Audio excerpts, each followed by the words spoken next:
membrane to the inner ear. And a very important function of the middle ear is that it provides impedance matching, which I will tell you in detail. And then it protects the inner ear from the loud sounds, and that is achieved through a reflex which is called tympanic reflex. Finally, your middle ear, it provides a phase differential effect which is called the Audicular Coupling. Now, what is this Audicular Coupling?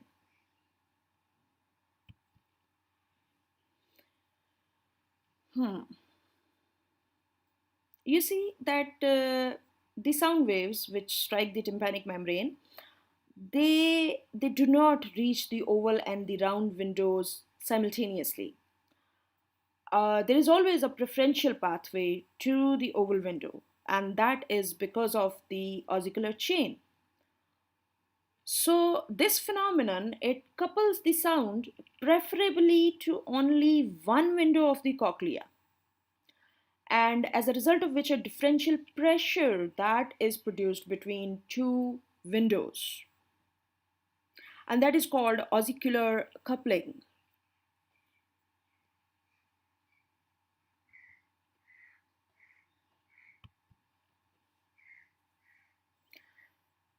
Why do we need this pressure difference between the oval and the round window? This is required for the movement of the cochlear fluids. And how the acoustic separation is achieved at that between the two windows, the acoustic separation that is achieved by actually two factors: by an intact tympanic membrane and by the presence of a cushion of air around the round window, right? So because of this separation, the Audicular coupling that is achieved, and it has a significance because it contributes to the loudness around 4 decibel when the but keep in mind that the tympanic membrane should be intact for that contribution. So this Audicular coupling that contributes around 4 decibel to the loudness of the sound. Right, and then there is also another mechanism which is called acoustic coupling.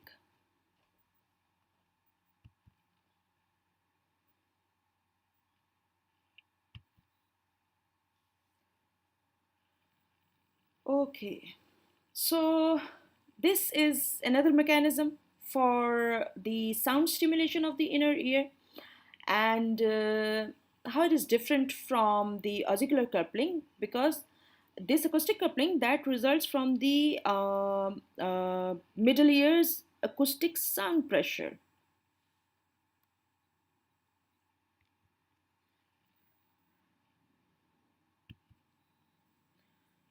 Now, this sound pressure, I told you, the middle ear acoustic sound pressure, that is uh, that is uh, that is produced due to the motion of the tympanic membrane and the sound pressure in the ear canal.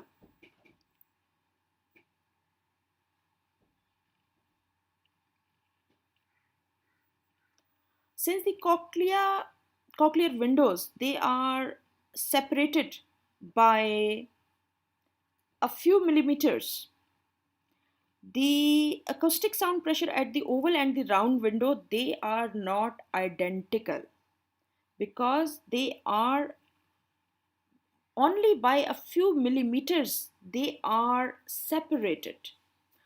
Now, this difference in the sound pressure between the two windows, that is called acoustic coupling, right? And that was different from the Audicular coupling. Both these Audicular and the acoustic coupling, they contribute to the loudness of the sound perceived or heard, or received in the internal ear. So that was one of the functions of the middle ear.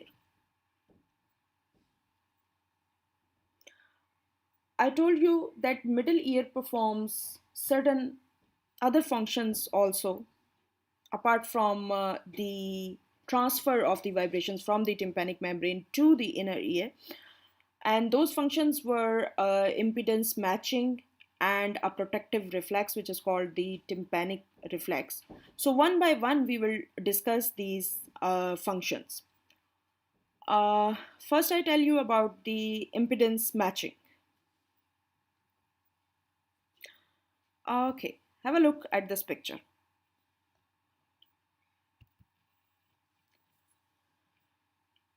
You see a person inside water cannot hear the sound which is produced out of it. Why is that so? Because 99.9% sound it gets reflected from the surface of the water due to the impedance of the fluid. Because the fluid it has much more inertia. So this 99% 99.9% sound that is reflected from the surface of the fluid.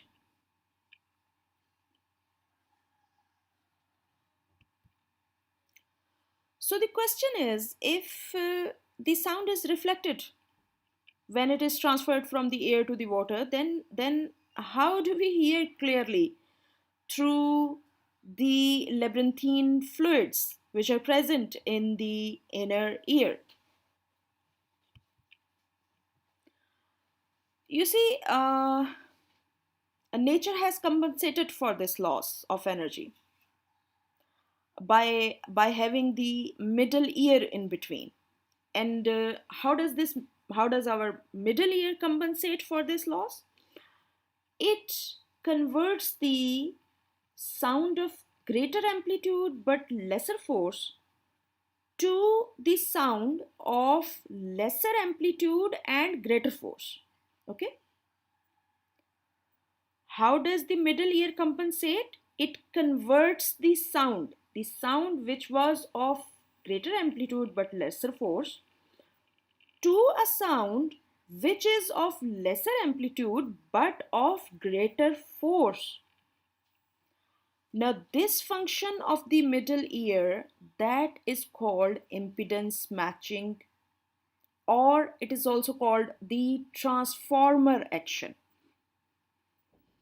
You can call it impedance matching or you can call it the transformer action of the middle ear.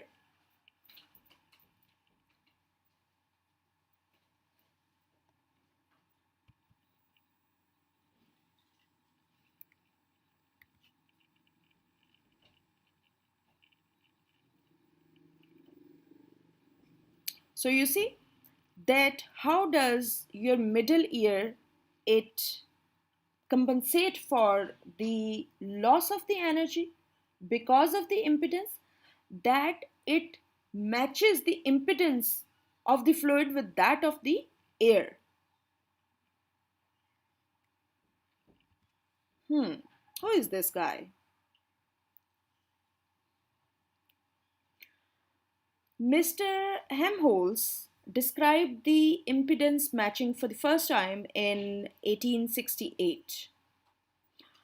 And this impedance matching, which is also called the transformer action of your middle ear.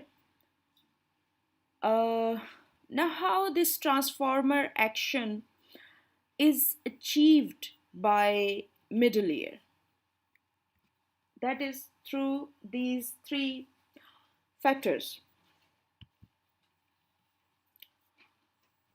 So the impedance matching that is accomplished by the hydraulic action of the tympanic membrane, lever action of the ossicular chain, and the curved membrane also has a contributory effect. I give you the detail one by one.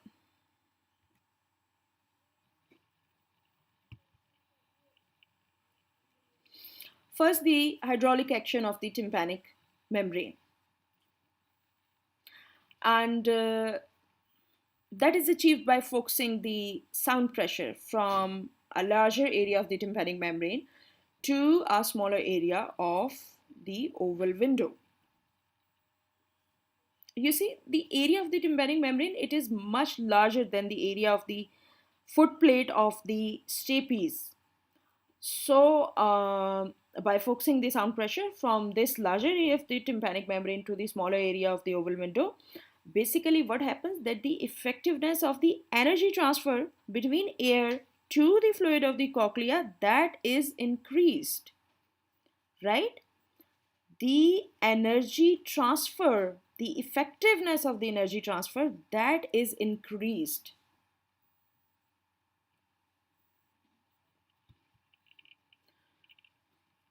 In fact, the total effective area of the tympanic membrane, that is around 45 square millimeters, while the area of stapes, the footplate of the stapes, that is only around 3 to 3.2 square millimeter. So the average ratio that becomes of 21 is to 1.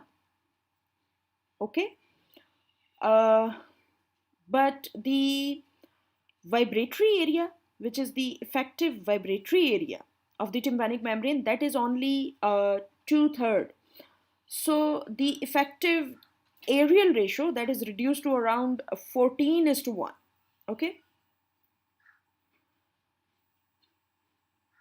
Now this hydraulic action of the tympanic membrane, that basically is a mechanical advantage which is provided by the larger surface area of the tympanic membrane, which is focused on the smaller area of the oval window.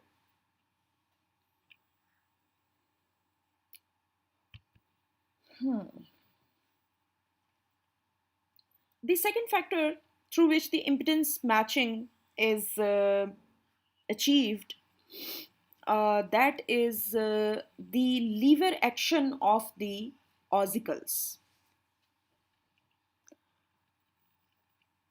I tell you that malleus and incus, they behave as first degree lever system, okay? Because the handle of the malleus, that is around 1.3 times longer than the long process of the incus. So overall, this produces a lever action which converts the low pressure with a long lever action at malleus handle to a high pressure with a short lever action at the tip of the long process of the incus. Okay. So what happens that the lever action, it converts the low pressure to a high pressure.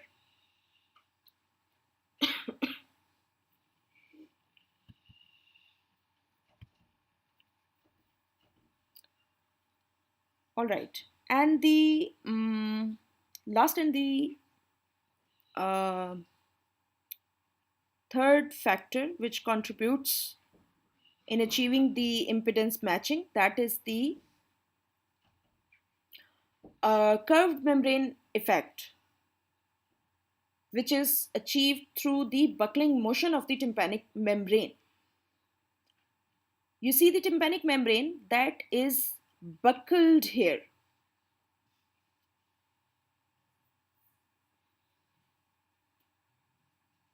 And because of this buckling motion, uh,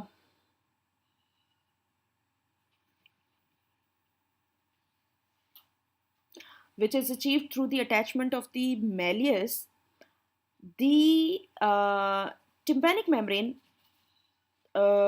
it is kept in its most neutral position. And when it is in its most neutral position, the eustachian tube that equilibrates the that keeps the air pressure equal in the middle ear with that of the atmospheric pressure. And when the tympanic membrane that is buckled here by the attachment of the malleus, what happens that the movement of the tympanic membrane that is more at the periphery than at the center where it is attached with the malleus. Okay.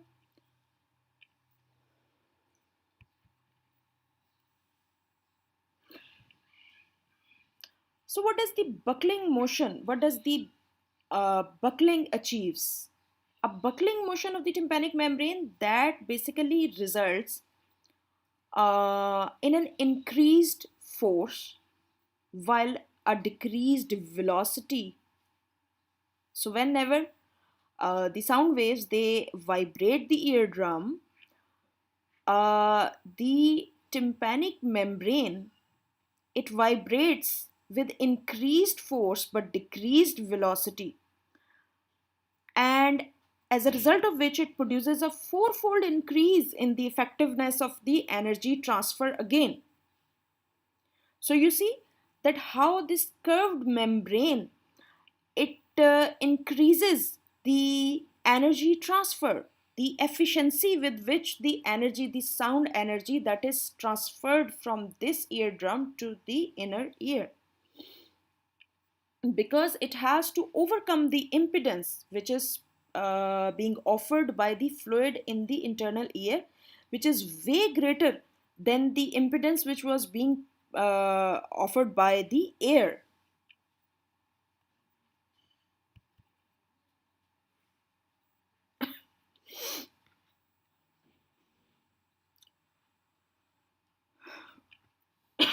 So, what do you uh, understand so far by the mechanism of impedance matching?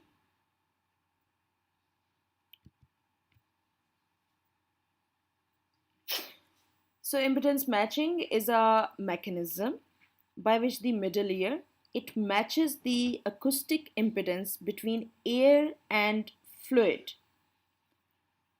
and it's a mechanism which maximizes the flow of energy from air to fluid of the inner ear, and it has to be done because the fluid it has far greater inertia than the air does, as I told you earlier.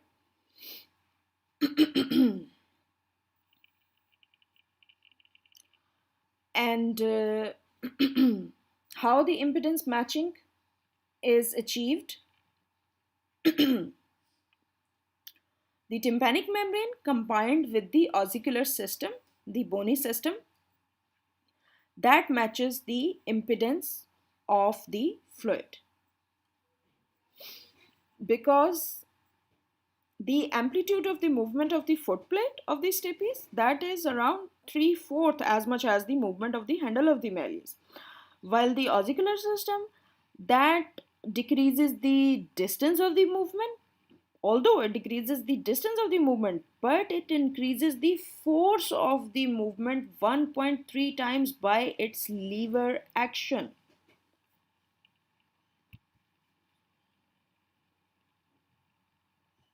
And then also the surface area factor that contributes, because the surface area of the footplate of stapes that is less than the surface area of the tympanic membrane. So all these factors they cause around 22 folds increase in the force to be exerted on the fluid of the inner ear just to overcome the impedance which is provided by this fluid.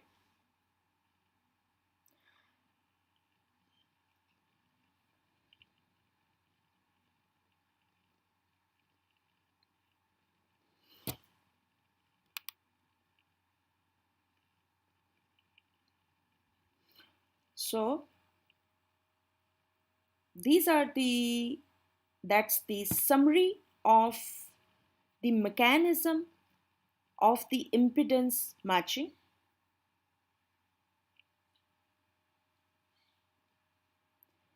and how effective this impedance matching is. That is called the efficiency of this mechanism. And the this efficiency of the impedance matching or the impedance efficiency that is around 50 to 75% of perfect for the sound frequencies between 300 to 3000 cycles per second.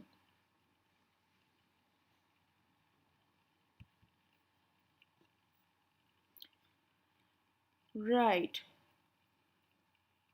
So if I summarize the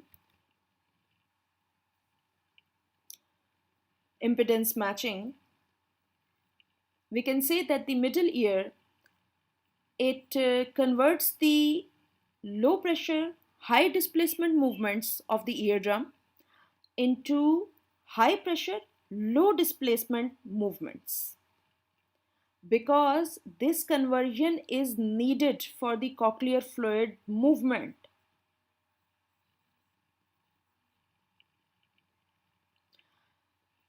In the absence of the ossicular system, the sound waves, they still can be transmitted to the inner ear, but the thing is that the intensity of the hearing, that will be decreased, and it will be so much decreased that it will be around 15 to 20 decibels less. So you can imagine that in the absence of this impedance matching, a loud sound will be heard as a whisper.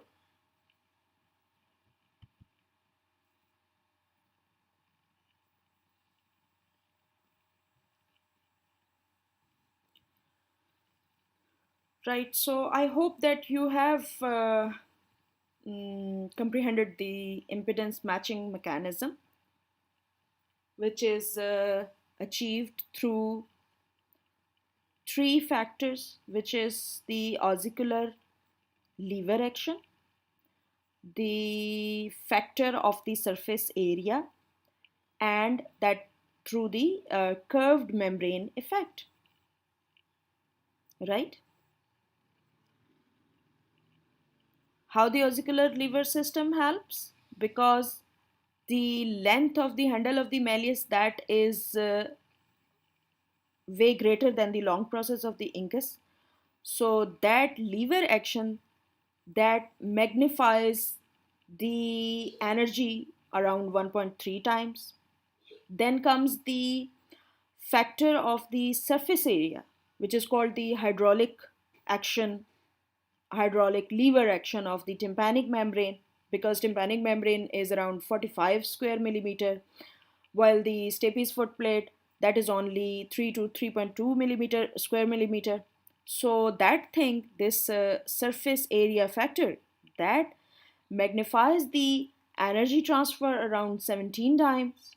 And finally, the curved membrane effect, that also contributes, because in this effect, your tympanic membrane, that acts as a catenary lever, and the sound waves, they are much more focused on the malleus, as a result of which the energy transfer, that is magnified 2 times. So as a whole, the mechanical advantage which is provided through the impedance matching, that is of around 30 to 35 decibels.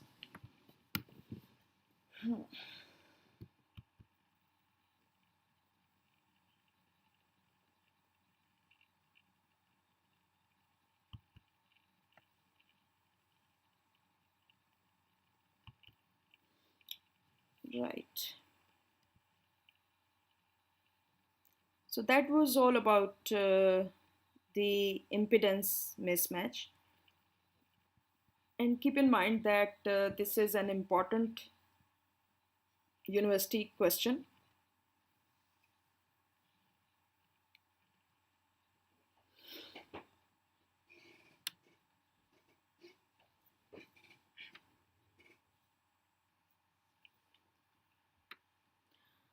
So if the impedance matching is not provided, then what would happen? As I already told you, that if there was no middle ear system, then uh, 99.9% of the sound waves, they would be reflected back from the oval window, right? So middle ear, by its impedance matching mechanism, it allows around 60% of the sound energy to be dissipated in the inner ear.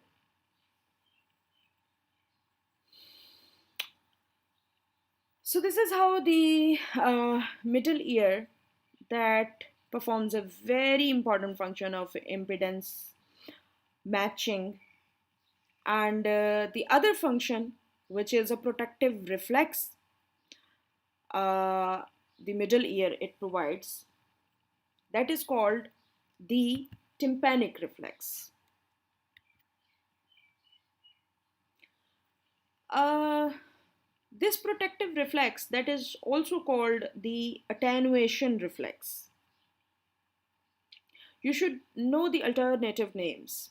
And attenuation, that is a general term, and it refers to any reduction in the strength of the signal.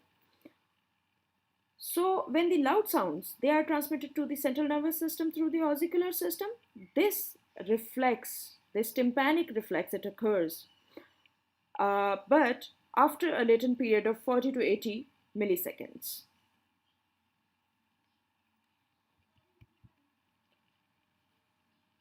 Right. So what is the mechanism of the tympanic reflex? The tympanic reflex, it causes the contraction of the stapedius and also to a lesser extent of the tensor tympani muscle. So as a result of these contractions, the footplate of the stapes, it moves out of the oval window, and the handle of the malleus, it moves inward. So the whole structure becomes very rigid. These two forces, they oppose each other. They are in opposite direction. You see the footplate of the stapes, that is moving outward, while the handle of the malleus, that is moving inward. They are towards each other but in the opposite direction, and this is how they make the ossicular, the bony chain system, they make this system very rigid. So when it becomes rigid, it does not transfer the sound vibrations effectively. So because of this rigidness, this reflex, it reduces the ossicular conduction of the low frequency sound, which is mainly below 1000 hertz. And when we say the low frequency sound, it means the loud sounds. So whenever the ear that is stimulated by the loud sounds, this protective reflex, this comes into action, and it hinders the transfer of that much energy just to protect the inner ear from the loud sounds or the low frequency sounds.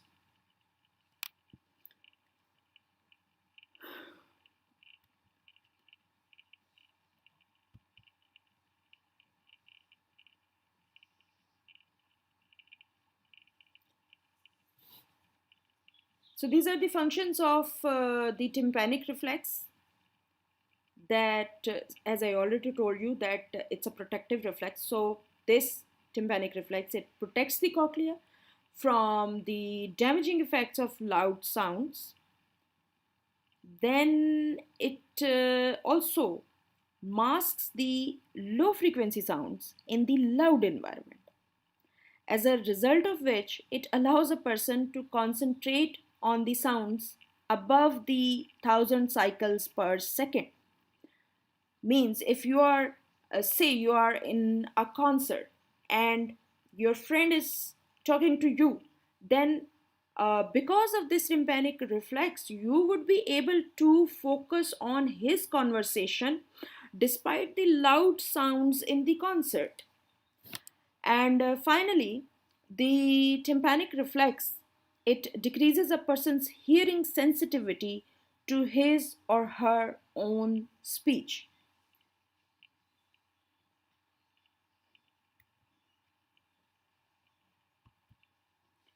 The reflex, the tympanic reflex, that is activated by the collateral nerve signals to the muscles of the middle ear at the same time when brain activates the voice mechanism.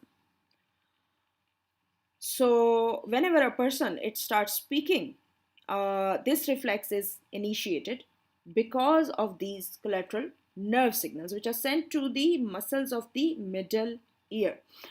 Because a person's own voice that is considered as a loud sound.